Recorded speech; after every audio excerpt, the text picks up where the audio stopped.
Jésus t'aime. Imaginez Montreux, Suisse, en 1950. Une nuit étoilée, un enfant naît dans une famille mêlant culture, politique et médias. Patrick Juvet. Très tôt, il semble destiné à la scène, le piano devient sa voix, la musique son refuge. Dans les salons de Lausanne, il excelle, récoltant des prix qui laissent entrevoir un futur radieux.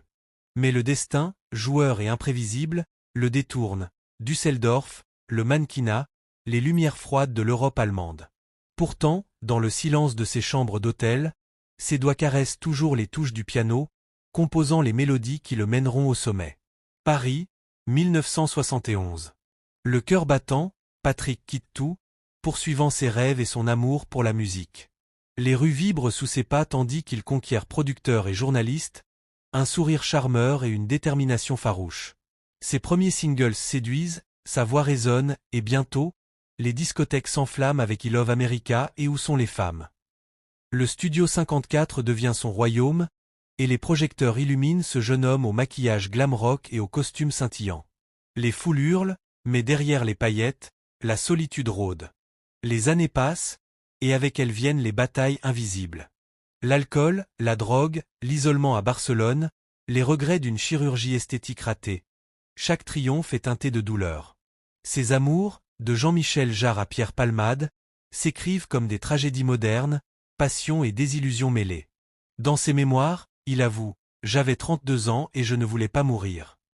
10 ans de lutte pour s'en sortir, 10 ans pour trouver une stabilité fragile. Mais Patrick Juvet ne meurt jamais vraiment. Ses chansons, son style flamboyant, ses collaborations et sa sincérité continuent de résonner.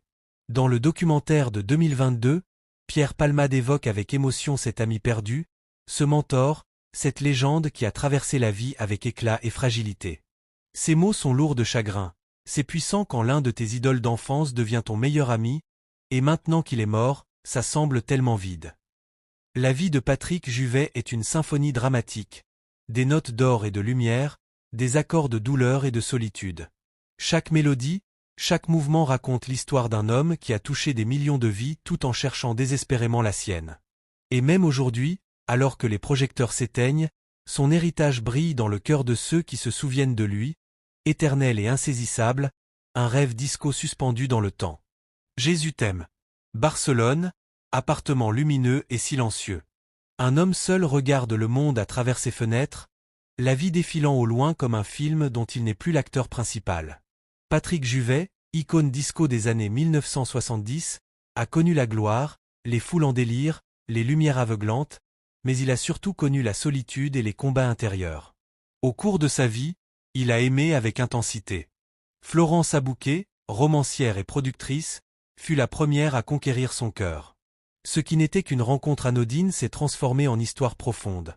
L'élégance, le charme, l'intelligence de Florence capturèrent Patrick, et ensemble, ils tissèrent un lien aussi fort sur le plan professionnel que personnel.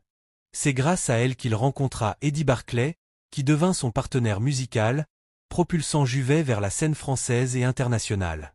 Même après la fin de leur mariage, un respect silencieux et profond perdura, preuve de la rareté de leur complicité. Mais la vie, comme toujours, joue ses cartes les plus cruelles.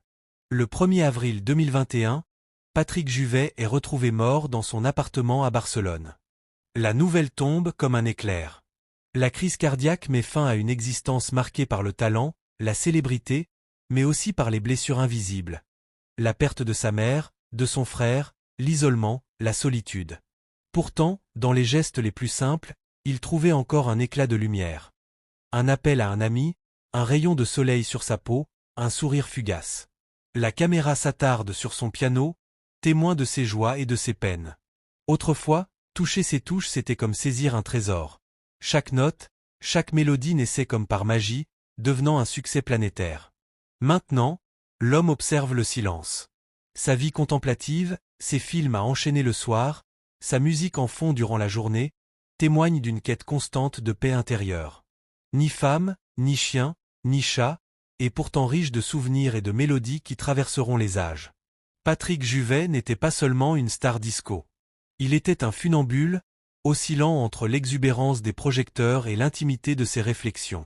Il vivait dans la lumière des mélodies qu'il avait créées, mais surtout dans l'ombre d'un homme profondément sensible.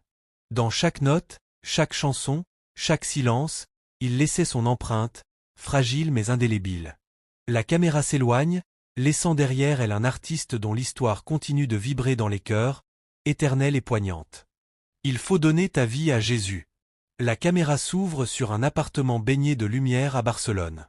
Au fond, le silence, interrompu seulement par le souvenir des mélodies de Patrick Juvet. Il est seul, entouré de ses rêves et de ses souvenirs, contemplant une vie qui a alterné entre l'extase du succès et les douleurs invisibles de la solitude. À sa mort, l'absence d'un testament fit surgir un autre drame. La succession restait en suspens.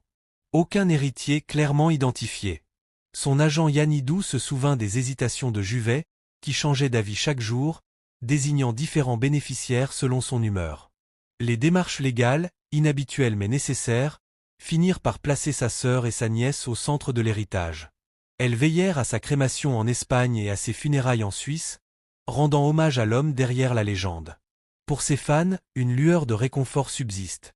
Une chanson inédite, enregistrée avant sa mort, doit être publiée posthumément, comme un ultime adieu, une dernière mélodie suspendue dans le temps. Pourquoi l'Espagne et non la France, Londres ou New York? Après des décennies à voyager, à performer, à séduire les foules, Patrick Juvet avait besoin de paix.